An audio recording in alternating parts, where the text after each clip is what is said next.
China have had a role in recent collisions involving U.S. naval vessels. There have been 3 collisions this year involving top-of-the-line U.S. Navy vessels of the Aber class. In recent collisions in August, the destroyer USS McCain collided with an oil tanker east of Singapore. 10 sailors died in this one. In June, the destroyer USS Fitzgerald was rammed by a cargo vessel off the coast of Japan. 7 sailors died in this incident. In May, the guided missile cruiser Lake Champlain was rammed by a South Korean fishing vessel. No casualties, thankfully, there. Following the accident, the U.S. Navy replaced a number of officers, including the commander of the 7th Fleet. Investigations were ordered, but nothing as to what caused the accidents has emerged so far. A report in the online Asia Times News magazine has put the spotlight on electronic interference by no less than the Chinese. The report highlights the circumstances in which these accidents happen.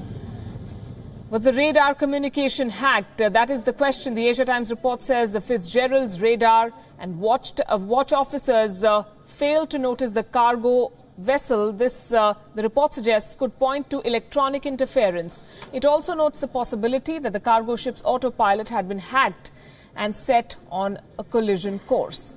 Even the McCain had its radar and watch officers on duty while the ramming happened. Incidentally, the McCain had sailed close to the Chinese-held Mischief Reef Islet only days earlier. What's interesting here is that commercial maritime tracking data has indicated the presence of a Chinese ship following the cargo vessel. It veered away shortly before the collision. The report, while not conclusive about Chinese hacking, quotes experts as saying that China is hostile to any U.S. naval presence in Asia and any action that could materially damage American ships or mar the image of the U.S. Navy would suit the Chinese perfectly. China has made considerable technological strides in recent years. In 2007, it successfully intercepted an old satellite using a kinetic kill vehicle. The vehicle launched from the ground, rammed into the satellite, destroying it. 5 months ago, Western media reports warned of Chinese advances in laser technology, saying Beijing would be able to destroy Western satellites from the ground. China is also putting into commercial use a quantum communication system, which it claimed to be unhackable since it uses light particles to send messages. Any interference will result in the message being aborted.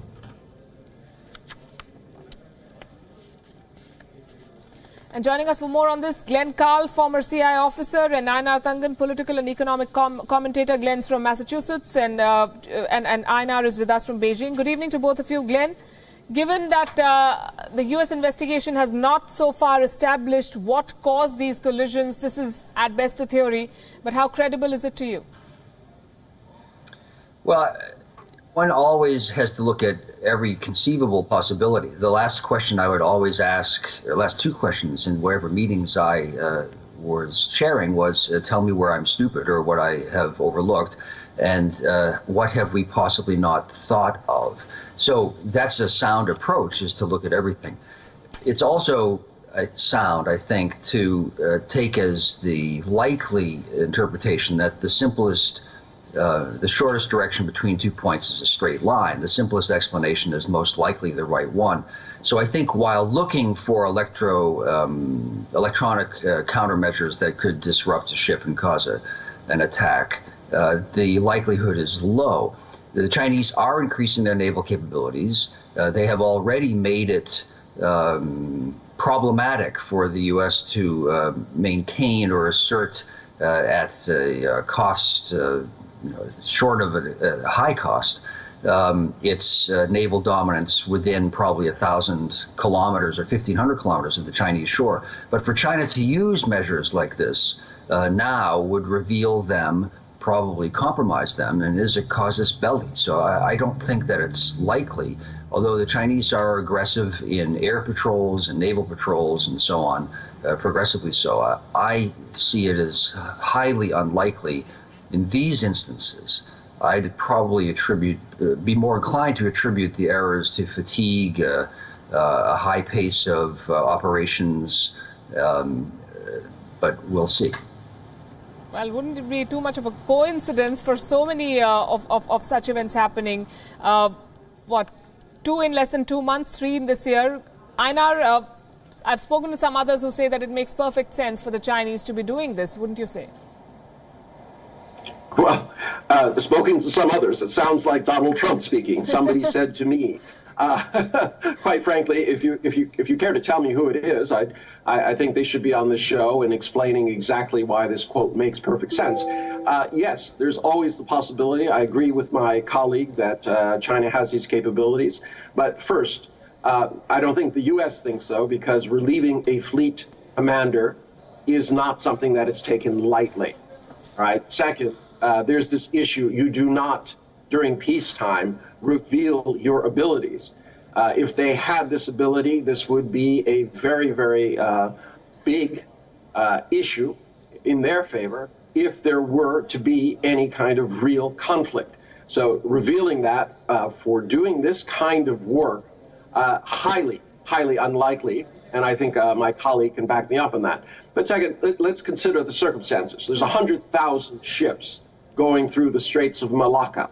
It's 1.5 nautical miles wide, which is 1.7 land miles. 100,000 ships. Just think of that. Now, some people, I shouldn't say some people, there's an indication that these ships were traveling without their AIS on. That's their automatic information identification system.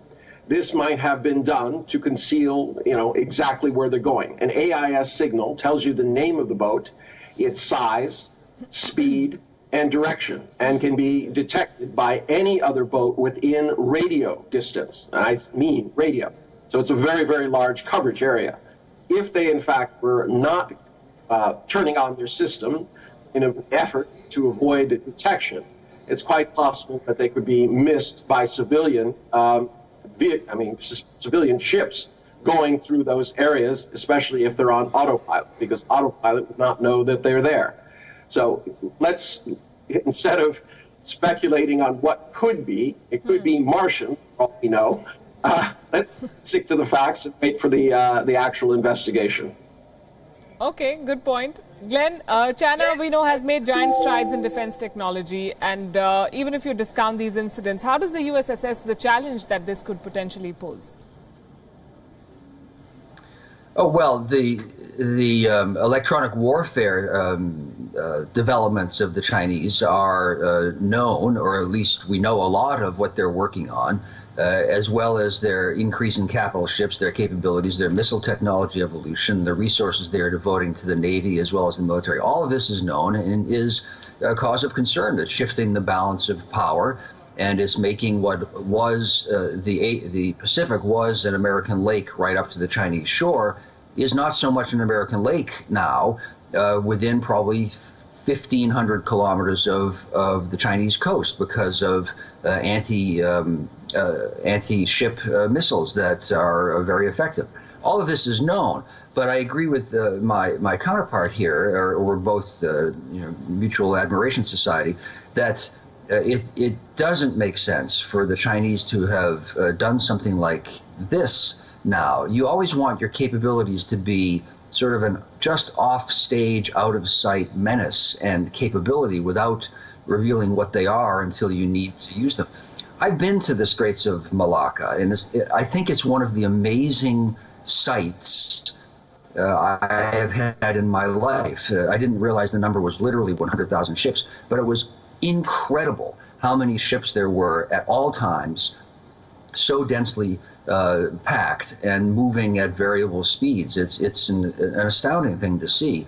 So the most likely explanation is that there was just human error of some sort, but that doesn't change the fact that the strategic balance of naval supremacy is changing, and China is ambitious. That doesn't mean they were hostile in this instance. I would say extremely unlikely.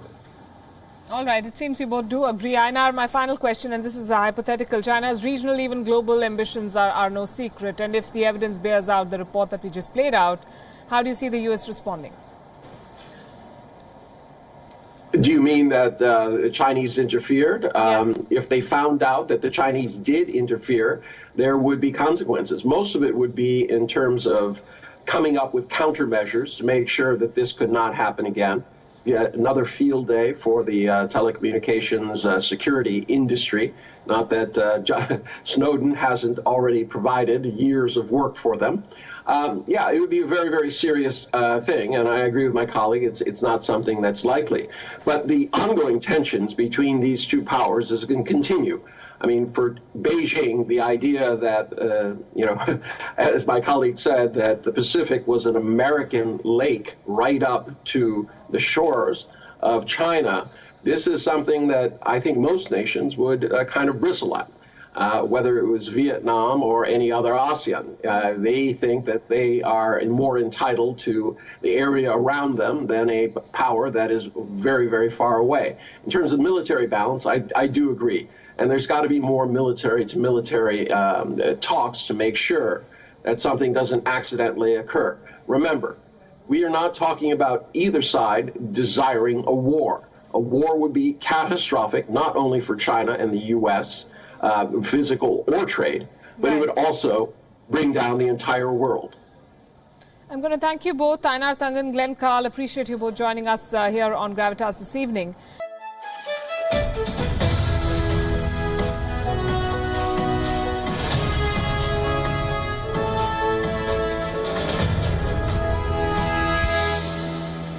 Gravitas.